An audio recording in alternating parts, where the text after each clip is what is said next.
Madame, monsieur, bonsoir et bienvenue dans ce 19-20 dont voici le sommaire. Candidature encore mais plus originale puisque le président du syndicat des apiculteurs de Midi-Pyrénées a décidé d'envoyer sa candidature au poste de ministre de l'Agriculture. Alors comment et pourquoi? Réponse dans ce journal. Enfin, lui sera peut-être le prochain ministre de l'Agriculture, même s'il n'y croit pas trop. Le président des apiculteurs de Midi-Pyrénées a en tout cas écrit au Premier ministre pour faire acte de candidature à ce poste. Une action pour attirer de nouveau l'attention sur la mortalité des abeilles. Solène Laga, Éric Foissac.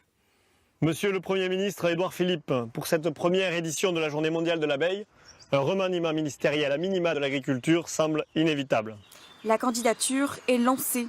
Dans une lettre adressée au Premier ministre, cet apiculteur de 28 ans fustige Stéphane Travert, en charge de l'agriculture, qu'il souhaiterait remplacer.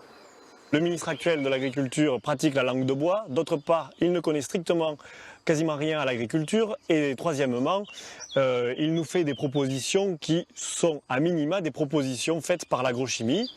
Grâce à cette opération, Olivier Fernandez lance un appel sur le sort des abeilles en France.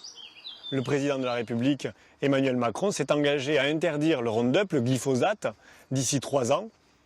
Le ministre de l'Agriculture a renoncé à cet engagement il y a 2 jours.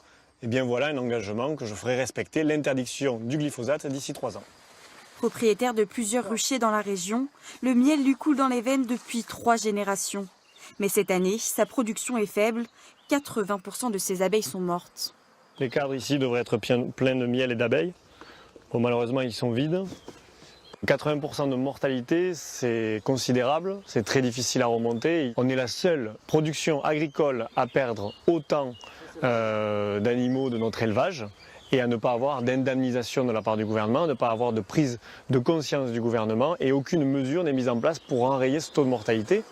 En attendant la réponse du Premier ministre, Olivier Fernandez reste auprès de ses abeilles et s'apprête à devenir avocat, un apiculteur au barreau de Toulouse avant l'Élysée. 21e jour.